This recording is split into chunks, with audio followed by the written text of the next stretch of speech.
Treat him as a king. Honor him. It is what God keeps that is kept. You can be with your husband 24 hours a day and he will still commit adultery. So it's not until you watch and watch and watch and watch. What did you say? Where did you go? Who ministered to you in the hotel? Was it a hostess or a host? What happened? You will just have hypertension.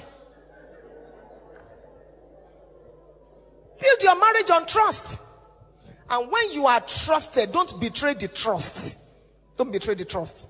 When I speak along this line, I always say that there are three things inside every man. And 3 things inside every woman. Number 1 is a king that wants to reign. Let your husband reign. He's been beaten by the vicissitudes of life, by all kinds of things. When he comes into the house, let him meet a loving wife. Let him meet a wife that has been waiting to receive him. As a woman, pamper your husband. Look for pet names for your husband.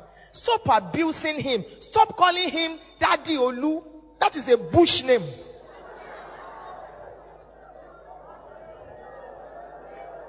Before those children came, he's been a darling to you. After those children will leave, he will still remain a darling. Look for a beautiful name for your husband. Didi, sweetie, honey, you know. After today, start it. If your husband says, we've been married for 10 years, what is all this? Tell him, we are just starting now. We're just starting. Same thing with the husband. Pamper your wife. Inside every woman, there is a queen. Address your wife that way. Stop shouting at her. At such a time like this, apart from the kingdom of God, you being a blessing to the kingdom of God, you must be a blessing in your home. If as a man, when you arrive, everybody is running helter-skelter, then you are the lion of the tribe of your family. He's coming, he's coming. Put on the TV. That is coming. Put it off, put it off. Something is wrong. You are a boss. You are a tiger. You are not a leader. People should be happy when daddy comes. If daddy is telling me and daddy says, I'm going to spend 1 week, I'll be away for 1 week. People say, oh no, daddy, please, 3 days. But if you say you are spending 1 week and they say, can't they extend it to 2.5 weeks?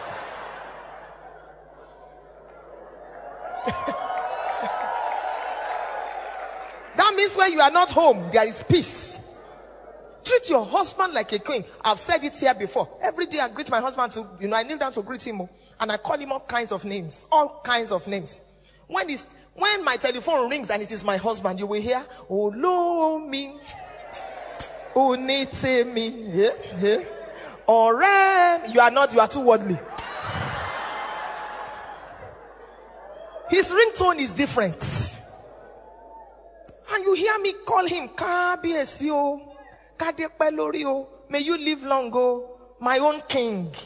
The man too is happy where he is. So he likes calling me every time because he knows what he will hear. At such a time like this, you must be an award-winning husband or award-winning wife. You must be missed when you are away. It's important for you to celebrate one another and to build your homes. Look at your children. If you want to know the kind of marriages your children will have, just take a good look at your own. Because children don't have eject button. They see you as their perfect example. But when you look at your husband, you call him all kinds of names. Even without speaking, is enough. You shout at her, are you blind? Are you deaf? Are you this? Come on, go there. When Reverend called husbands, you two, you came out in church last Sunday. You two, eh? You two, you came out. And your children are there and they are wondering. They are wondering. That man needed a wife that will respect him, not a Vashti. And there are many Vashtis today, they have been dethroned, and Esthers are taking their places. May that not be your portion. Inside every husband, there is a little boy that wants to play. When last did your husband pillow his head on your laps? When last?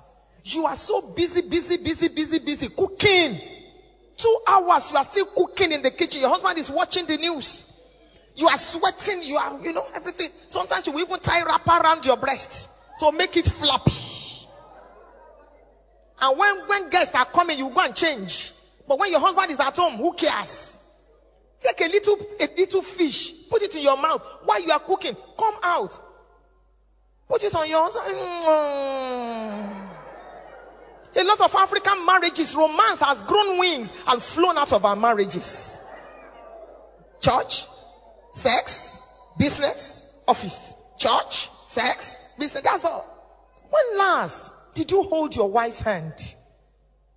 You will see brother, he's a deacon in church with his big Dex Bible under his armpit. He's going to church. The wife is coming along. Your wife returns from the salon. You can't even look at her and say, how lovely. See my dove. You are lost in the book of Habakkuk.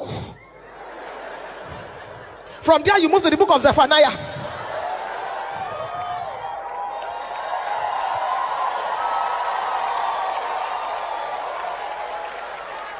Because Reverend Sam told you that you'll be leading the ushers department, for the next 1 year. Come down a little from cloud 9 and touch your wife. Psychologists have told us that a woman needs 13 meaningful touches per day. Meaningful, not just sexual, meaningful. Tickle your wife, touch her, give her a peck. My husband is a bishop. He pastors thousands of people. He still he carries me on his back and flings me around. I feel good. I feel very good. One day I noticed that it's been a long time since he carried me like that. So I said, hello darling, I need to take one hat from, I keep my hat on the wardrobe. So I said he should lift me up. He lifted me. I needed the green hat. I found it. I said, push me up again. Push me up. He said, have you not found it? I said, push me a little inside. When last did you lift your wife up? Some of you, since your wedding day. That was the last time you. He said, she's so fat now. If you can't lift her up, put her a little. Let her legs be, be dragging. At least let her feel it. And some of you women, I hope singles won't hear this. When last did you allow your husband to suck your breasts? He said, Pastor Funke, you are not holy at all. I am very holy. Satisfy your husband sexually. If not, 100 women are waiting outside to satisfy him. You are looking at me strangely. Don't you suck your wife's breasts? Why are you pretending? Because Reverend Sam is here. Come on, give the Lord a big hand.